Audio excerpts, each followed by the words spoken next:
queridos irmãos, graça e paz a todos. Para nós, assembleanos, é a paz do Senhor, mas Paulo repetidas vezes vai fazer essa saudação, graça e paz, como ele falava para os obreiros, graça, misericórdia e paz. Deus abençoe a todos. Você está no canal Rascunho DVD, eu sou o pastor Edivaldo Pereira e nós estaremos comentando a lição de número 7. Lição de número 7. A nossa revista, o tema geral é a fragilidade humana e a soberania divina. Né? E uma lição que tem trago para nós um aprendizado ímpar, né? Até porque o personagem Jó não se estuda muito sobre ele, mas nós temos aí a oportunidade de, nesse quarto trimestre, aprendermos essa lição maravilhosa. Nem só o que está limitado na lição, mas podemos ir avante, né? Podemos prescutar, pesquisar, enfim. Até porque lição só é bom assim, para pesquisar. Não é? Então nós estamos aprendendo uma lição espetacular, não é? Na capa da nossa lição e nas lições, nas datações, está como do terceiro trimestre, mas comumente consideramos quarto trimestre, visto que ainda estamos em pandemia, mas naquele período bem tenebroso, não é? O que era o período do terceiro trimestre, não tivemos revista, né? Isso já sabemos. Tivemos uma revista de edição extra e também já foi comentada aí no canal Rascunho DVD. Você pode ver aí na sua playlist ou na playlist do canal e achar todas as aulas aí, ok? Hoje nós vamos estudar sobre Bildade, a teologia de Bildade, lição de número 7. A teologia de Bildade. Se há sofrimento, há pecado oculto? Eis a questão, eis a pergunta. Né? Nós vamos trabalhar essa proposta conforme a proposta aqui pela lição da escola, da nossa lição aqui, ok? Isto posto, nós vamos... A leitura bíblica em classe, irmãos, está em Jó, capítulo de número 8, verso de número 1 a 4, e Jó, capítulo 25, versículo de número 1 a 6. Na lição passada estudamos sobre a teologia de Elifaz, né? Elifaz, só os pecadores sofrem. Nós vimos na palavra de Deus que não. A chuva que cai para o ímpio, cai para o justo, ela é contundente. Também podemos aprender, né, que os 3 discursos de Jó, os 3 discursos que Jó fez, Jó não, Elifaz, desculpem, Elifaz, né? Elifaz, ele trabalhou os três discursos no capítulo 4, versículo de 1 a 8, foi o primeiro discurso. No capítulo 15, verso de número 1 a 4, foi o segundo. E no capítulo 22 de Jó, verso de 1 a 5, foi o terceiro. Não é? De forma que todos esses discursos, ele termina acusando Jó. Não é? Aprendemos também, está aí no nosso canal, você pode verificar, que o discurso de Jó, né, o primeiro discurso, ele defende aí, ele quer ajudar. O primeiro discurso, no capítulo 4 e capítulo 5, ele tenta ajudar. Já no segundo discurso, ele vai defender a sua teologia, né? No diálogo aí que Jó teve com os 3 amigos, né? Jó continua insistindo que ele é justo, enquanto os amigos tentaram achar erros nele, com a ideia de que o sofrimento só vem para o justo. Principalmente possivelmente ele era o mais idoso entre eles, era também, possivelmente, conforme no capítulo 42, verso 7 de Jó, ele também era o mais simpático dentre os 3, ok? e assim sucessivamente. Então, já a Bildade, nós vamos estudar sobre isso, ainda na teologia de Elifaz, só recapitulando aqui, nós também estudamos no terceiro discurso, ele acusa Jó de pecado, certo? Já na questão de Bildade, eles começam aí com uma temática, não é? A partir do capítulo 4, verso 27, mas em especial capítulo 8, não é? Versículo de 1 a 22, nós vamos ver o primeiro discurso dele. Bildade é impaciente e errado. O segundo, ele trabalha, ele só teve um discurso e ele trabalha dentro dessa premissa de querer provar os erros do patriarca Jó, ok? Então, dentro dessa labuta dele, no capítulo 2, capítulo 8, verso 2, percebe-se que Bildade não tem paciência com Jó. No capítulo 8, 2, 18, versículo 2, ele também entra de imediato em um diagnóstico aí sobre tentando trazer uma sugestão, certo? Uma sugestão a Jó. Então, dentro dessa premissa, dessa questão, ele acerta ao afirmar que Deus nunca mente, ou Deus nunca comete injustiça. Então eles começou a trazer em nome de Deus, no caso de Bildade, tentando aplicar a Jó a culpa, dizer que Jó estava assim porque era culpado, né? Então nossa lição, ela está dividida em tópicos, né? E assim sucessivamente. Glória a Jesus. Nesse dia de domingo nós estamos em todo o nosso país em eleições, né? Desejo que a boa mão de Deus recaia sobre as autoridades e que todos possam ser alcançados pelas bênçãos de Deus. E você, meu irmão, minha irmã, você, cidadão brasileiro, na sua cidade, vote consciente, vote pelo o que é coerente, não venda o seu voto, né? Mas trabalhe dentro de uma coerência da necessidade da sua cidade, da necessidade do seu bairro e assim sucessivamente. Deus abençoe, que esse pleito de hoje tenha paz e que tudo corra bem e que termine muito bem, tanto para os eleitores, quanto para nós eleitores, quanto para as autoridades do TSE e etc. Deus abençoe a todos. São uma autoridade constituída no nosso país que está regendo aí essas eleições, tanto as autoridades municipais, autoridades estaduais e as autoridades federais. Que Deus possa abençoar a todos em nome de Jesus. Então vamos lá. No capítulo de número 8 de Jó, verso 1, está escrito assim. Deixa eu ler o texto aqui.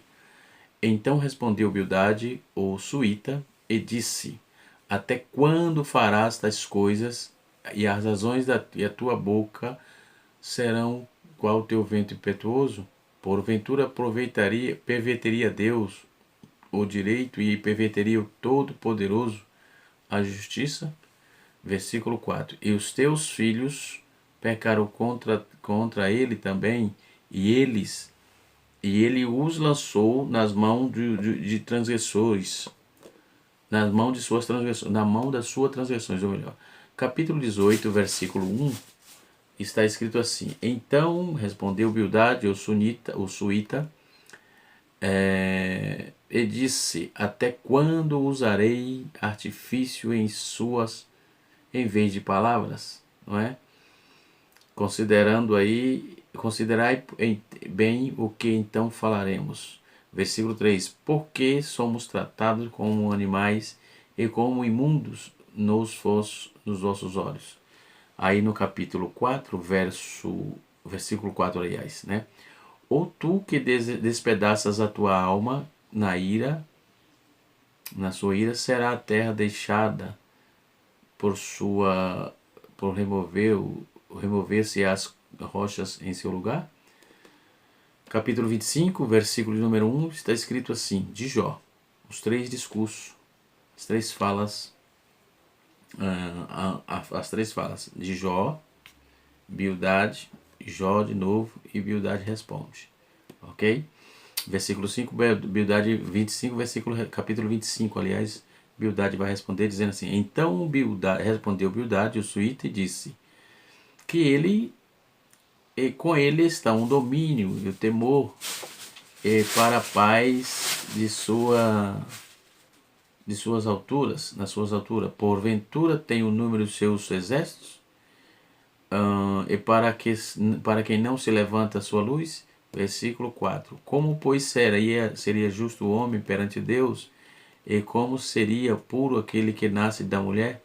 Capítulo 5, capítulo de número 25, verso 5 diz assim: Olha, até a tua mão resplandece e as estrelas são puras aos teus olhos. E quando menos o homem, que é verme, o filho do homem que é o bicho. O que é um bicho. Então, esses discursos nós vamos tratar daqui para frente, né? A nossa lição, ela está dividida em 3 tópicos. O primeiro tópico é o pecado em contraste com o caráter justo de santo de Deus. O segundo tópico está aqui, né? O segundo tópico é o pecado visto como quebra e moralidade tradicional. E também o terceiro tópico vai dizer assim: o pecado se concentra com a majestade, se contraste com, aliás, o pecado em contraste com a majestade de Deus. E logo vem a conclusão da nossa lição. Glória a Jesus, né? Então vamos trabalhar essa proposta. Quem foi Bildade, não é? Quem era Bildade, né? Podemos ver aqui. Ele era um suíta, ele era um dos 3 amigos de Jó, nós sabemos disso, né? E inicialmente eles procuraram o patriarca para condoer-se dele e consolá-lo, mas quando viram os terríveis problemas que Jó estava enfrentando, ou Jó enfrentava, sob a provação divina, então tornaram-se incapazes de falar ao longo do tempo. Finalmente ofereceram-lhe várias formas de conselho. Então, meus irmãos, podemos observar que em todas as situações, né, esses amigos de Jó, eles não ajudaram muito, se formos observar. Então, Bildade foi o segundo a dar o seu conselho a Jó. Ele enfatizou a justiça de Deus. Bildade, ele é chamado de Sua, porque ele era descendência de Abraão, e ele é filho de Su, ele é chamado de Suíta porque ele é filho de Sua, certo? E assim sucessivamente. Então, é importante notar que ele trabalhou dentro dessa premissa para tentando enfatizar a justiça de Deus, aliado com o ensino bíblico, sugeriu a que Jó deveria olhar para as gerações passadas e aprender com elas. Se fizesse isso, descobriria que sofreu os devidos aos seus pecados e transgressões. Então, logo ele estava dizendo, os antigos também, como você, as pessoas que sofreu por causa dos seus pecados. Então ele estava inferindo pecado em Jó, ok? Estava inferindo pecado em Jó, entendeu? Então é sempre um problema tentar achar pelo em ovo, né? Então esse sunita, ele, segundo o dicionário Strong, o nome suíta, ou desculpem, o nome Bildade significa amor confuso. Amor confuso. Não possuímos aí muitas informações sobre ele, a Bíblia se limita dentro dessa questão a informar sobre esse amigo Jó. Jó, ele era um suíta, ele certamente morava em Canaã, né? Ele era filho de Sua, naquelas mediações ali ele morava. Ele falava uma língua aparentemente que era a língua de Jó e de seus amigos, né? Não demorou a encontrar-se com Elifaz e Zofar para combinar e possivelmente combinar a vir consolar o patriarca, né? Então, dentro da sua visão, da visão de mundo, era bem parecida com os dos seus dois amigos. Então, Bildade, o sunita, um sumita, no caso, que habitava em território cananeu, onde Sua é a sua semelhança de Temã, era um dos muitos pequenos reinos ali estabelecido. Quem vai tratar isso, vai fazer essa citação é Claudionor de Andrade, no seu livro, na página de número 146, dali por diante, ok? E assim sucessivamente. Em relação à relação de Jó com Bildade, é descrito como o segundo, Bildade é descrito como o segundo amigo de Jó, conforme vimos no texto, e em Jó capítulo 2, versículo 11, Jó 8:1, Jó 18:1 e Jó 25:1, Jó 42:9, que veio quando soube da aflição que na verdade aumentou o seu sofrimento. Na verdade eles não vieram se condoer. O que eles tinham que fazer, eles aumentaram foi mais o sofrimento do patriarca. Ok? Os três amigos já eram idosos. Né? Em Jó capítulo 32, versículo 6, nos informa isso. Né? Então é bem possível que Bildade fosse o segundo mais velho, em vez de que o seu nome aparece aí no segundo lugar. Então, se fosse trabalhar por ordem, é assim que vamos imaginar. Né? E ele fala depois de Elifaz, capítulo 8, versículo de número 1 a 4. Então, esse lugar de chamar ele de Suíta, qual é a origem desse lugar? Como era dito isso? Então, ele era um Suíta, né? Provavelmente por ser descendente de filho de Abraão e Queitura. E esse moço, filho de Abraão e Queitura, era chamado de Sua, né? Trazendo essa informação dentro do escopo da nossa lição. Ok? Em Gênesis capítulo 25, verso 2, 1 Crônicas capítulo 1, verso 32 e Jó capítulo número 2, versículo 11. Por ter sido aí membro de uma tribo aramaica, viveu aí no sudeste da Palestina, conforme está escrito em Gênesis capítulo número 2, versículo 6. Vai nos dar essa informação, de fato, e realmente muito importante. Né? Então, o que é a teologia de Bildade? Era o mesmo que toma lá da cá, era barganha, ou seja, a teologia de barganha que era destacada aí na meritocracia, entendeu? Dentro da meritocracia humana, um processo de justificativa de Deus e as ideias que por ele defendida. Logo, o enfoque de Bildade não era a graça que flui de Deus, mas o esforço humano que por mérito, pelo mérito próprio, pretende justificar o homem diante de Deus. Esta era uma demonstração da cultura gentílica, né? A ideia de troca de favores, um moralismo fundamentado na tradição, né? E hoje muitos vivem assim também, um moralismo disfarçado, baseado numa tradição religiosa. Isso não gera dividendos positivos, não gera dividendos positivos. Então precisamos tomar cuidado com isso, com esse tipo de teologia. A teologia de Elifaz era retributiva e muito parecida com essa questão aqui de Bildade, ok? Então nessa lição 7 podemos ver que esse toma lá da cá não funciona com Deus, ponto. Né? Essa questão da tradição também não funciona com Deus. Capítulo 8, versos 5 e 6 de Jó. Então pode-se descrever que Bildade, com uma só palavra, ele apresentou-se ser legalista. Né? E o seu lema era: eis que Deus não rejeita o íntegro, e nem toma pela mão os malfeitores. Capítulo 8, versículo 20. Então ele achava que só os pecadores, né, o justo, o sofrimento só haveria para os pecadores, e quem sofre tem pecado oculto. Essa era a ideia que ele queria passar. Né? Essa era a ideia, o modo interpretativo dessa questão. Então ele deu 3 discursos, conforme eu já disse, não é?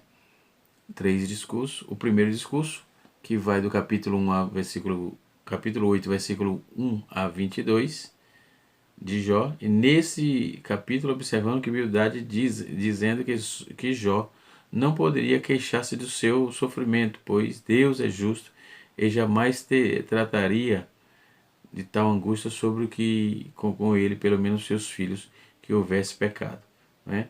Então, em Jó capítulo 8, verso 1, Bildade foi o primeiro dos três a acusar os filhos de Jó, o primeiro. Elifaz não fez isso logo de primeiro, mas ele foi o primeiro a fazer a citação. Então, por sua vez, ele falava que eles mereciam, os filhos de Jó mereciam as calamidades que haviam sofrido. Então, que se Jó se arrependesse, Deus retribuiria a prosperidade. Os tempos passados mostram que Deus destrói, né, o perverso e sustenta o justo, conforme ainda a visão dele no capítulo 8, versículo 5 até o versículo número 7, capítulo 20, versículo 20 e o capítulo 22 vai trazer o mesmo norte para isso, né? Portanto, seu sofrimento não era injusto, mas era um sofrimento punitivo, né? Era a ideia que se tinha, que Bildade tinha. Então, segundo o discurso, ele já vai trabalhar dentro dessa questão. Ele declara que os pecadores que recebem apenas miseráveis nesta vida é desonra, pois a morte vai apontar no capítulo 18, versículo 21, onde assim como ele faz, Bildade classificou aí as aflições de Jó como que sobrevêm aos perversos. Então, se você está sofrendo isso, essa é a ideia que ele passava.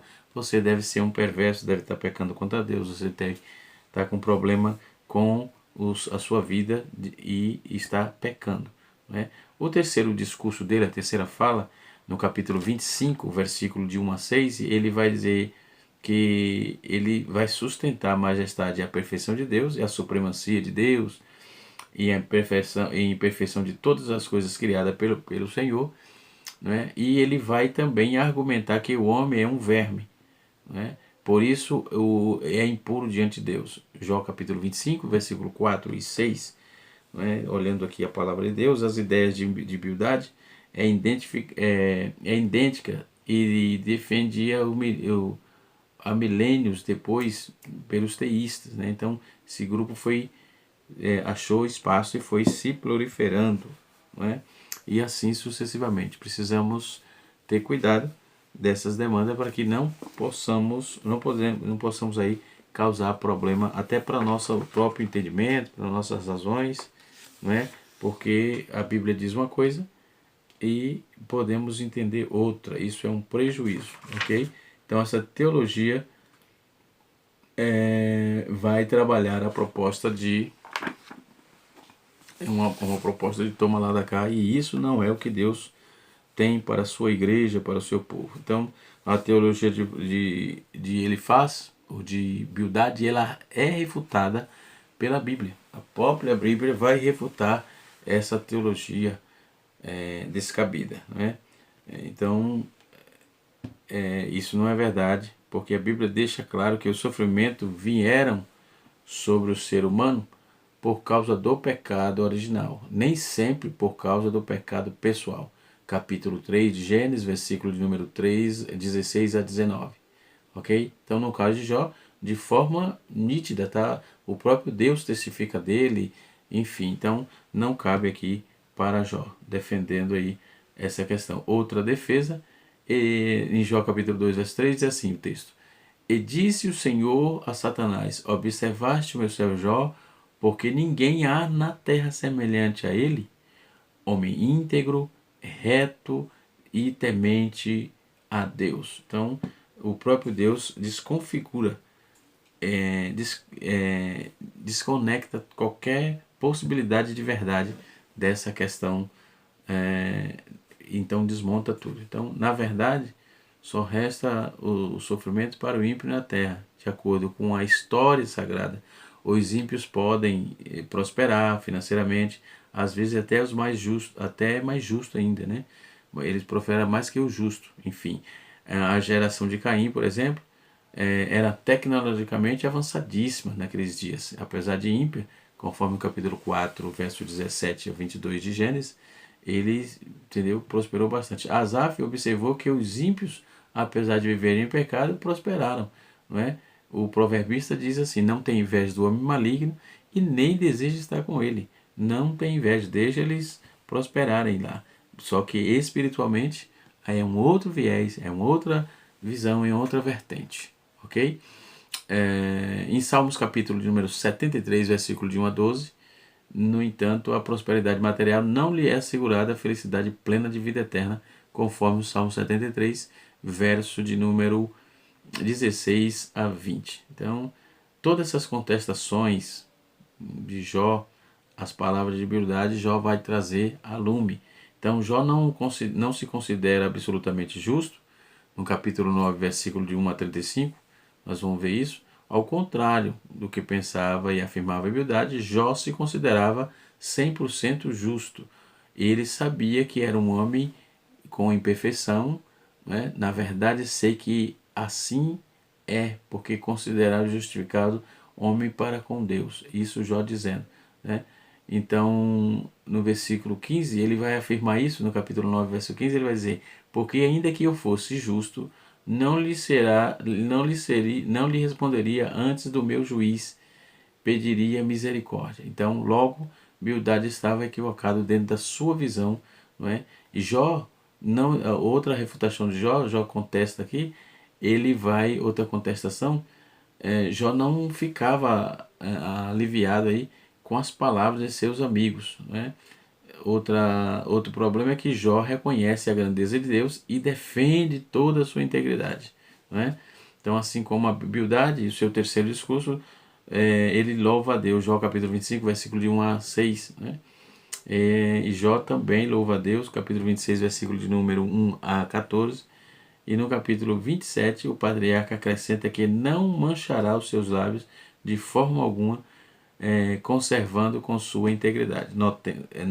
Podemos notar que Jó teve problema de aceitar o seu sofrimento, claro. Podemos ver que ele contestou a partir do capítulo 3. Não é? Podemos trabalhar em cima dessa premissa e verificar isso. Então, as causas pelas quais nós sofremos, o que seria isso? Não é? Então, uma visão dentro dessa questão vai nos apontar que é a causa do pecado original, por causa do pecado pessoal, por causa de estarmos no mundo, por causa de sermos crentes, né? Se o Filho de Deus não tem intimidade, imunidade de sofrimento, pelo contrário, a tribulação aos que são pertinentes e a vida deles que serve a Deus. Mateus capítulo 5, verso de número 11 e 12, não é? O Salmo 119, versículo de número de 71, 1 Pedro capítulo 4, verso 12, 2 Timóteo capítulo número 3, versículo 12, e assim sucessivamente. Então, o fato de estarmos no mundo contaminado pelo pecado também nos faz sofrer, e Jesus nos deixou claro isso em João capítulo 3, capítulo 16, versículo 33, quando ele diz: no mundo tereis aflições, né? E assim sucessivamente. Então, dentro da nossa revista, podemos observar de forma bastante contundente, né?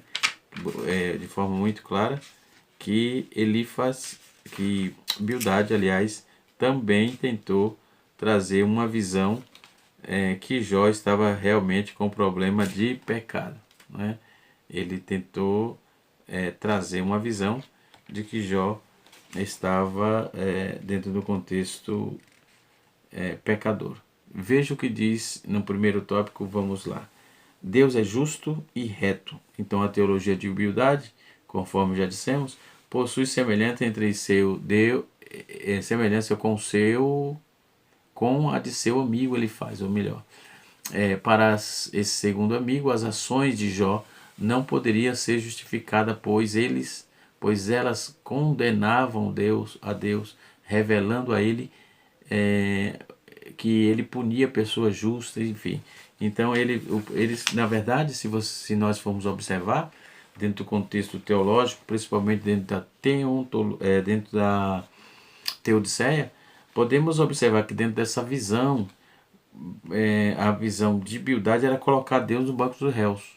Não só Jó, mas também o próprio Deus, né? Trazendo uma visão que Deus não estava tendo de Jó. Né? Foi Deus que permitiu que a luta viesse a Jó. Foi Deus que deixou que isso acontecesse. Então não tinha nada de colocar Deus no banco do réus. Né? O perigo do moralismo, da tradição, né? Dessa subversão hedionda aí de moral, que traz aí um moralismo tradicional descabido, onde trouxe a Jó muitas dificuldades. Eles não ajudaram tanto assim, eles mais atrapalharam do que ajudaram. Nesse momento, nessa oportunidade, eu quero agradecer a Deus pela sua vida e dizer a você que se inscreva no nosso canal, se você gostou, deixa o seu like, né? E ative o sininho para receber os próximos vídeos, as próximas notificações, tá certo? E na próxima aula, aula de número 8, nós vamos estar aprendendo sobre Zofar, a teologia de Zofar. Um abraço e até a próxima aula, se Deus assim nos permitir, em nome de Jesus.